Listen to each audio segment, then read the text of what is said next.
nous voyons très bien que Jeannette avait un problème, voilà, de malpropreté. Et son mari, c'était vraiment un homme propre, un homme d'excellence, un homme qui aime que tout soit parfait dans sa maison. Et donc, cette femme ne comprenait pas parce que pour elle, ce n'était pas le plus important. Voilà, pour elle, voilà, je pense qu'elle a dû être élevée dans une famille où tout n'était pas si propre. Voilà, vous savez, l'habitude devient une culture. C'est comme ça, donc nous voyons dans la vie de Jeannette qui n'a pas compris quand son mari lui faisait des remarques. Parce que c'est important lorsqu'on se marie de connaître en fait, de connaître l'autre, de connaître la personne avec laquelle où je vais partager le restant de ma vie. Comment est-ce qu'elle est, comment est-ce qu'il est en parlant des hommes. Voilà. Donc Joseph, ça n'allait pas. Il allait jusqu'à aller s'installer dans une autre chambre où il avait tout son lit, tous ses vêtements parce que sa femme ne prenait pas soin de la maison comme il fallait. Voilà, malgré les serviteurs, malgré les servantes, elle n'arrivait pas à bien diriger son foyer, à bien tenir la maison. Mais la seule raison qui faisait que Joseph reste parce que il aimait sa femme, oui, et aussi parce qu'il y avait des enfants. Il ne voulait pas déchirer sa famille à cause d'une histoire de malpropreté. Mais en plus aussi, il n'arrivait pas à vivre aussi dans une maison sale. Il faut dire les choses comme elles sont. Donc voilà cette histoire qui va se terminer malheureusement. Voilà, qui va finir parce que l'homme ne peut pas vivre comme ça. Il a tout fait, mais la femme ne suit pas. Donc, nous sommes là pour en parler parce que c'est un rendez-vous entre nous. Est-ce qu'il y a des femmes de valeur? Si vous êtes là, marquez bien dans les commentaires, je suis là, je suis là, je suis là. Parle pour toi seul parce qu'il s'agit de toi, ok? Donc, nous avons un thème. Voilà, par rapport à toute cette histoire, cocon familial, véritable refuge. Je veux saluer toutes les personnes qui sont connectées ici. Edmond, Joël, voilà, Ravissa, Marie, voilà, Awa, Mohamed. Je suis heureuse vraiment de passer du temps avec vous. Merci d'être là, partagez cette émission et ou également commenter, c'est-à-dire que lorsque nous échangeons, si vous avez une idée, voilà, n'hésitez pas, c'est entre nous, ok? Donc, quand on parle de cocon familial, on parle de la maison, du lieu où vous habitez, de votre foyer, ok? Et quand on parle de refuge, on dit véritable refuge, parce que la maison, c'est le lieu où nous passons du temps, là où nous passons nos nuits, même si, voilà, la plupart des personnes partent au travail, mais nous rentrons chez nous. C'est notre univers. C'est là où nous sommes. Et quand on parle de refuge, le refuge c'est un endroit où on aime bien être, où on aime bien passer du temps, où on passe du temps. Ok? Donc ça doit être un havre de paix, ça doit être un cocon douillet, ça doit être une atmosphère de joie, d'harmonie, de vie. Oui, parce que vous savez, dans certains foyers, il n'y a pas de vie. Il n'y a pas de vie, c'est la mort, c'est l'enfer. Ça ne va pas, c'est la guerre. Lorsque nous parlons des violences faites aux femmes, ben dans les foyers où il y a des violences, c'est l'enfer, c'est pas la vie, il n'y a pas la vie. Parce qu'on peut perdre la vie et nous voyons, même les statistiques démontrent combien de femmes meurent sous les coups de leurs époux. Voilà, donc c'est l'enfer, c'est pas la vie, c'est devenu l'endroit où on ôte la vie. Voilà, parce qu'il y a des femmes qui décèdent dans leur maison à cause des violences conjugales. Donc voilà, donc c'est important, soutenez cette association. Très bientôt, nous serons aux deux Congos, Congo-Brazzaville et Kinshasa, pour l'inauguration de votre association. Vous l'avez tellement demandé et vous continuez à le demander dans des pays. On est vraiment touchés et sachez que nous allons parcourir toutes les nations en Afrique et au-delà. Là où nous sommes demandés, là où nous sommes attendus, nous serons là, nous parlerons de nous, nous allons passer du temps avec des femmes. Donc sans plus tarder, si tu as quelque chose, voilà, contribue, apporte ton don, apporte ton don. Il y a le lien là dans le théâtre, soutenez votre association, c'est pour faire du bien aux femmes, on va mener des actions, tout ça. Donc n'hésitez surtout pas à contribuer, voilà. Donc nous allons vraiment parler de ce cocon familial, c'est très important parce que nous voyons cette femme Jeannette qui a perdu son mari à cause de la malpropreté, à cause du fait qu'elle n'arrivait pas à tenir bien sa maison. Alors que la maison, vous savez, la maison là, la maison que vous voyez, beaucoup de fois on ignore la maison. Ton mari n'est peut-être pas le directeur dans son entreprise, ou il n'est pas le pasteur principal dans son église, il n'est pas le président de la République comme M. Emmanuel Macron, comme M. Biden, comme, je sais pas, M. Denis Sassou Nguesso, comme M. Alassane Ouattara, comme, voilà, comme les présidents que vous connaissez dans ce monde. Mais dans sa maison, l'homme est le président. Dans sa maison, l'homme est le roi. Il est le chef de famille. Il est l'autorité numéro 1. Marquez bien cela dans les commentaires. C'est là où il se sent bien. C'est là où il peut commander, il peut diriger. C'est là où il doit être. Il doit manifester son leadership.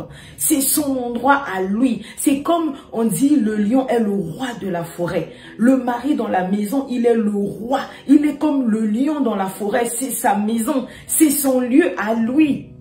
Donc c'est important que cela puisse remplir ses attentes. Si tu n'as pas un homme qui n'est pas très propre, tu as un homme par exemple qui est désordonné, ce n'est pas un problème pour toi. Mais quand toi tu as un homme qui est propre, un homme qui est clean, un homme qui aime l'excellence, un homme qui est pour la propreté, tu dois vraiment changer, tu dois vraiment suivre, tu dois vraiment te connecter, tu dois vraiment changer, tu dois vraiment appliquer ce qu'il faut pour le garder. D'accord? Je sais qu'il y a des femmes qui vont dire non mais attends, c'est quoi ça? On ne vit pas que pour l'homme, j'ai ma vie. Vous savez, la sagesse, c'est vraiment quelque chose qu'il faut demander. Même dans la livre des Proverbes, on dit que la sagesse soit pour toi comme une sœur. La sagesse, que l'intelligence soit pour toi comme une amie, une meilleure amie. Est-ce que vous vous rendez compte la manière dont nous sommes avec nos sœurs? Nous avons grandi ensemble, nous avons vécu ensemble. Ta sœur, c'est ta sœur, il y a un lien de sang. Donc la sagesse doit être comme ça pour nous. Une femme de valeur est une femme sage. Et une vraie femme doit aspirer à avoir la sagesse. Parce que si tu te maries pour te séparer, ça ne sert à rien. On se marie pour bâtir, pour construire, pour réussir. Et la réussite du mariage, c'est vivre ensemble heureux et jusqu'à ce que la mort va vous séparer. Mais quand si vous divorcez, c'est un échec. Un échec est un échec. C'est-à-dire que quand on voit ta vie, on dit, ouais, il a déjà été ou elle a déjà été divorcée. C'est pas quelque chose de beau. C'est pas quelque chose où on peut se vanter en disant, oui, je suis divorcée. Être divorcé, ça veut dire quelque part, tu as échoué. Et échouer, c'est pas quelque chose de beau. On peut pas se vanter, on peut pas être fier d'être divorcé.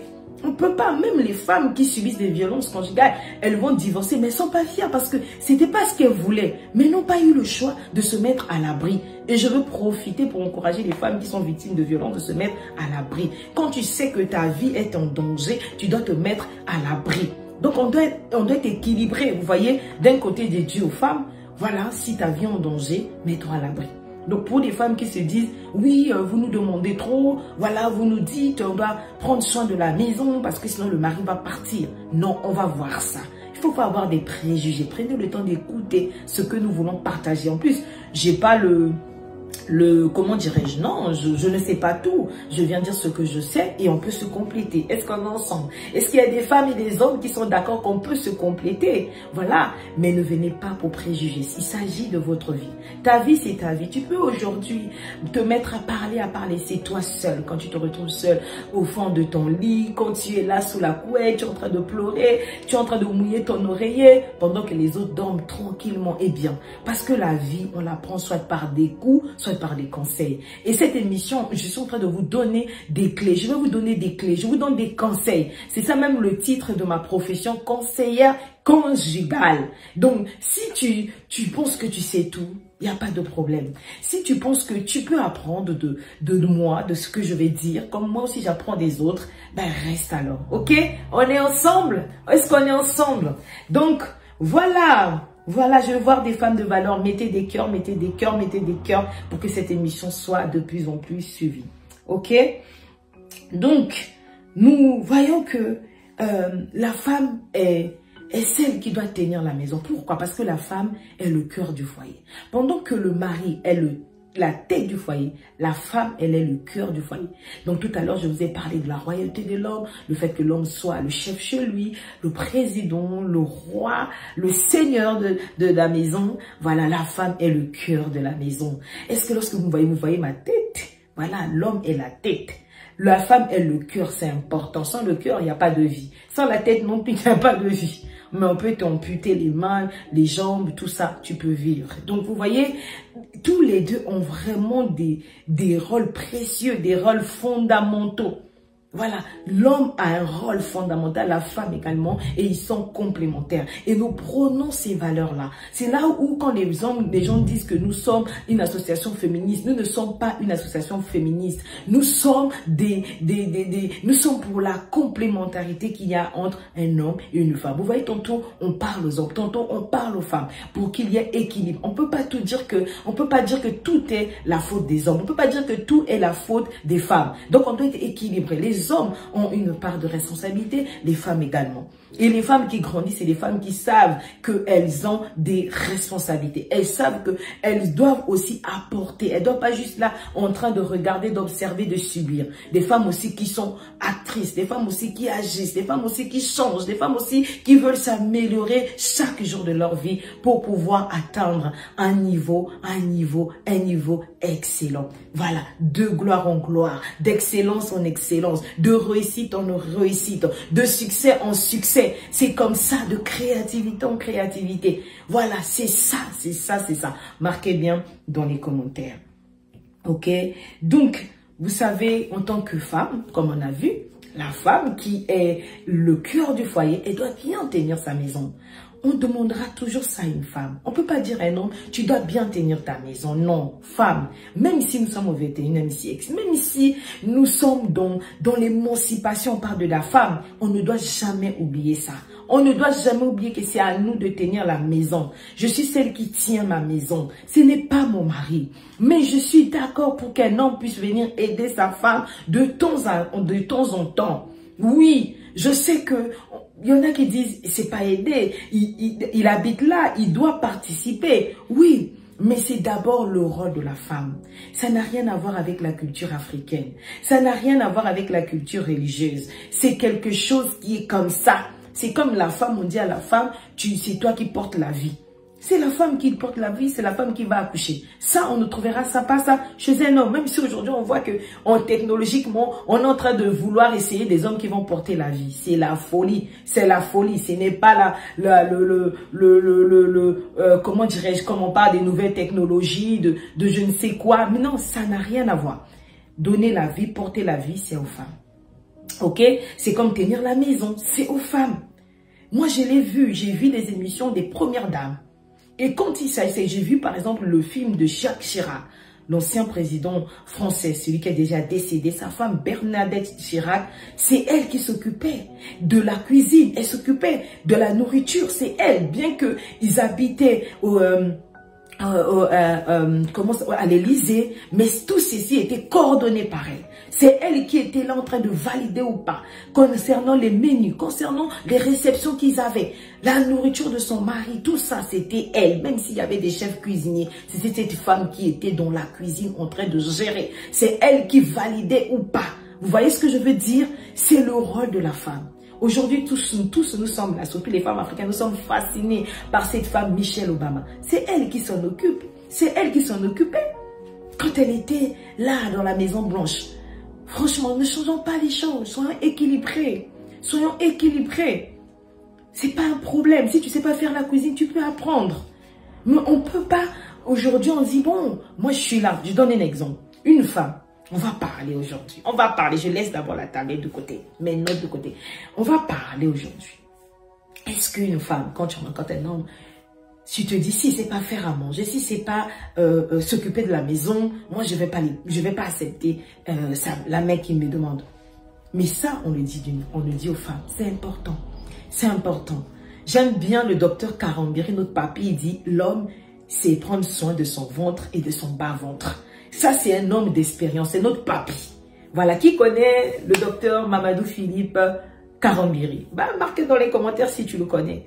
Et on dit toujours, il faut apprendre des grandes personnes. Ils ont de l'expérience. Nos parents, nos grands-parents, nos arrière-grands-parents, ils ont vu tellement de choses et nous devons prendre ça en compte. Ok? C'est important.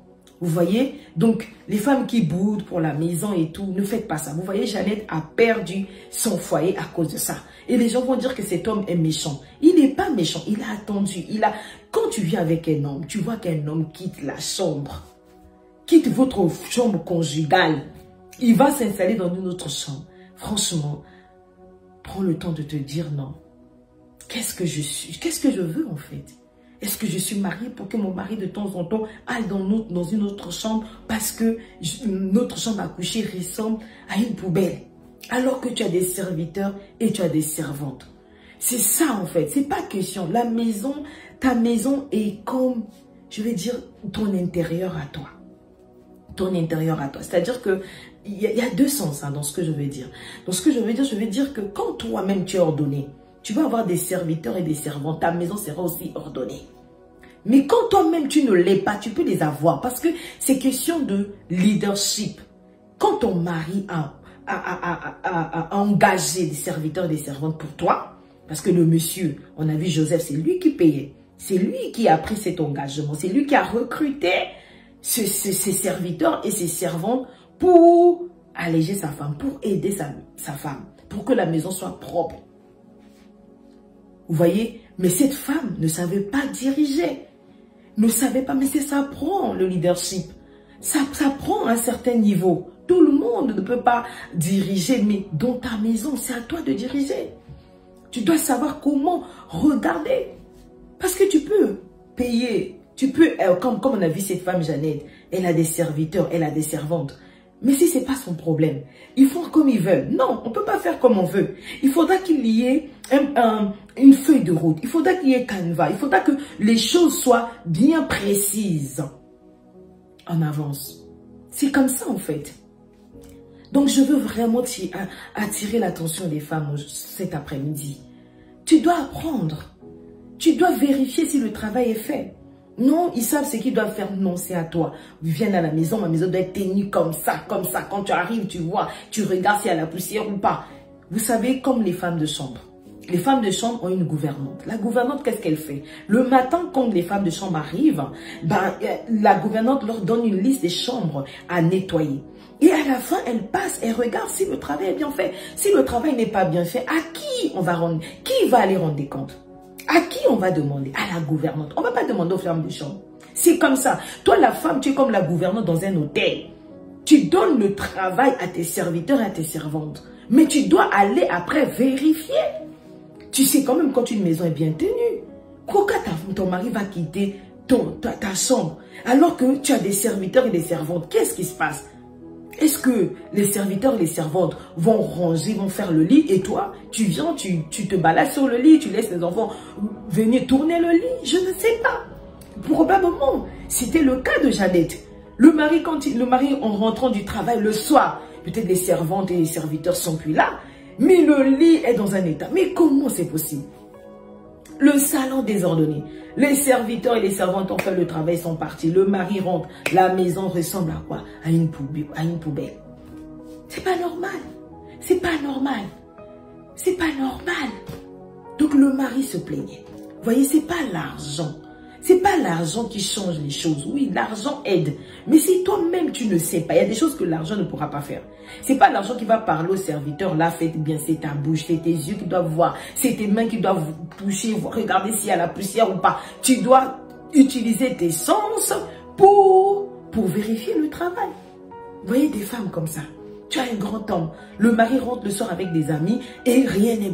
La maison n'est pas prête. La maison n'est pas apprêtée. La maison n'est pas arrangée. Alors que tu as des serviteurs et des servantes. Tu vas dire les enfants, on les a 4, oui. Prends peut-être, je ne sais pas, aujourd'hui, on le voit, il faudra qu'il y ait un salon pour les enfants, il faudra qu'il y ait un salon pour les invités. Ta chambre à toi doit être propre. Les enfants, leur chambre, tu interdis à des enfants de jouer dans la chambre. La chambre est déjà bien faite. Alors, pourquoi les enfants doivent jouer? Je ne sais pas, mais je le dis comme ça, voilà. Vous voyez, parce que même moi, j'ai du mal à comprendre comment une femme qui a des serviteurs et des servantes et ta maison ne soit pas propre. Et ton mari quitte la chambre conjugale, va s'essayer dans notre chambre, et toi, tu trouves que c'est normal. Je ne sais pas comment tu ne peux pas avoir un déclic en te disant, si mon mari va jusqu'à quitter notre chambre, c'est qu'il y a un problème. Il y a un problème, véritablement. Il y a un problème. Donc, faisons un effort. Les femmes de valeur, faites un effort. Il y a un problème. Est-ce que cette femme se disait non, mon mari, non, bon, je ne sais pas si tu parles, je ne sais pas. Est-ce que tu penses, elle pensait que c'était juste un caprice d'homme? Je n'en sais rien. Mais il y a des choses qui doivent nous faire réagir, qui doivent nous bousculer, qui doivent nous bouleverser. Où on doit se remettre en question. Voilà, c'est triste cette histoire. Donc, moi, je vais parler des 3D. 3D, c'est les 3 dimensions, d'accord, de prendre soin en fait, de la propriété, d'accord. Je vais parler de prendre soin de soi dans les 3 dimensions. Prendre soin, je vais dire ça comme ça, voilà. Prendre soin dans les 3 dimensions, les 3D. Où toi-même, tu dois prendre soin de toi, d'accord, intérieurement d'abord. Parce que souvent, dans le monde où nous sommes, les gens prennent, les femmes, on va parler précisément des femmes, prennent soin d'elles plus de l'extérieur que de l'intérieur. Alors que ton intérieur est très très important. C'est ça qui reflète ton extérieur. Il y a des femmes aujourd'hui qui ont de l'acné, qui font de l'acné parce qu'à l'intérieur, ça ne va pas. Elles ont du mal à pardonner. Il y a même une femme, un jour j'ai suivi son témoignage, elle faisait de l'acné, de l'eczéma, parce que elle avait du mal à pardonner. Donc, il faut voir ton intérieur, des blessures intérieures. Tu es là le manque de pardon, tu es là la tristesse, la vengeance, la haine, la jalousie, tout ça dans ton cœur et tu t'en occupes pas. Vous voyez, même cette femme-là, Jeannette, je suis sûre qu'elle n'était pas bien de l'intérieur. Parce que si tu es bien de l'intérieur, ton mari te parle, c'est pas ton problème. Ton mari quitte la chambre, tu es là. C'est comme si, même tes serviteurs ne font pas le travail, tu es là. C'est comme si ça va pas. Tu es handicapé de l'intérieur. Voilà. C'est une femme qui a été accidentée par les événements douloureux de la vie. Elle a connu des accidents à l'intérieur d'elle.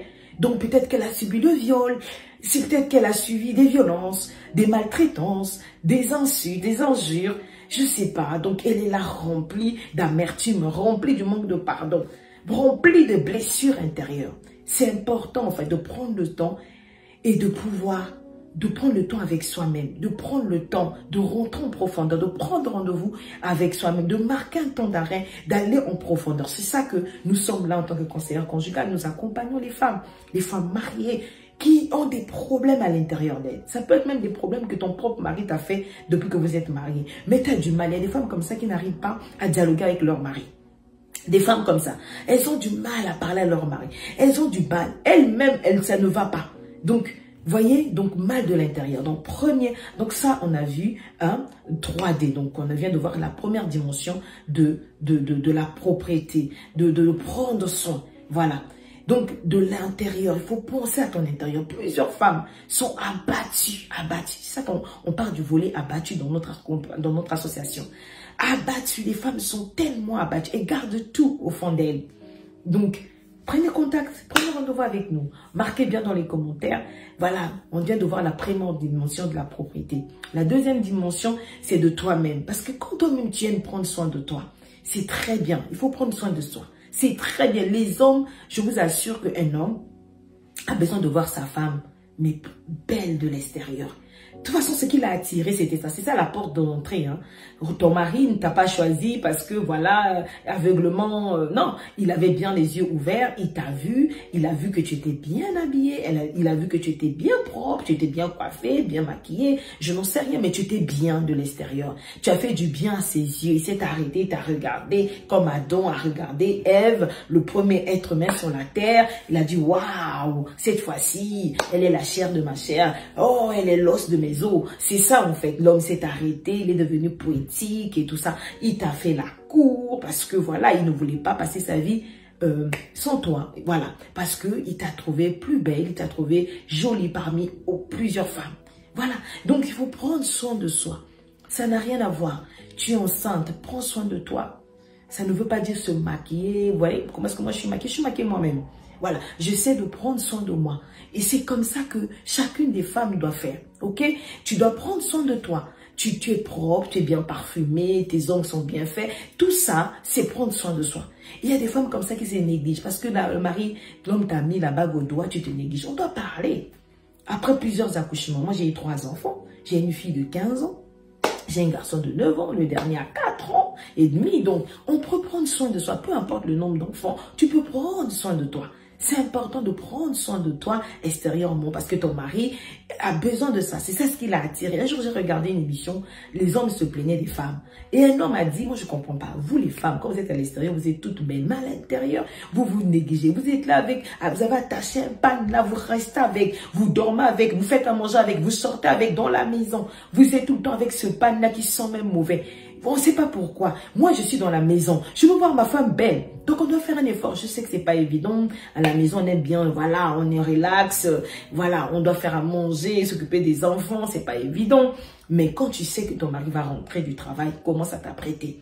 Commence un peu, va un peu te parfumer. Voilà, va un peu te mettre bien. Toujours pas avec le pan ou le boubou, machin. Je sais pas. Donc, il faut changer un peu. C'est qu'il aime, tu le mets. Tu achètes, il y a des choses de la maison où tu mets pour ton mari, pas pour l'extérieur. Ok? Donc, c'est important. Ok? C'est important. Donc là, et la troisième dimension de D, hein, quand on parle des 3D, bah, c'est vraiment le cocon familial. Donc, j'en ai parlé, je ne vais pas revenir dessus, mais vous savez que vous devez prendre soin de votre maison. Votre maison devez prendre soin, pourquoi? Parce que même pour votre santé, votre propre santé, quand la maison est dans un état médiocre, désordonné, très sale, ça attire des maladies. Et aujourd'hui, on doit tout faire pour prendre soin de nous. C'est important, on doit éviter les maladies. Il y a déjà des maladies. Et donc, tu dois tout faire au sein de ta maison, que ton mari soit en bonne santé, tes enfants soient en bonne santé. La propreté y va. C'est important, c'est important. Ok? Donc, tu dois prendre soin de ta maison pour toi-même. C'est ce que je vous disais tout à l'heure, là, les femmes qui disaient, oui, comment on peut prendre soin du mari, même la femme célibataire. Tu prends soin de ta maison.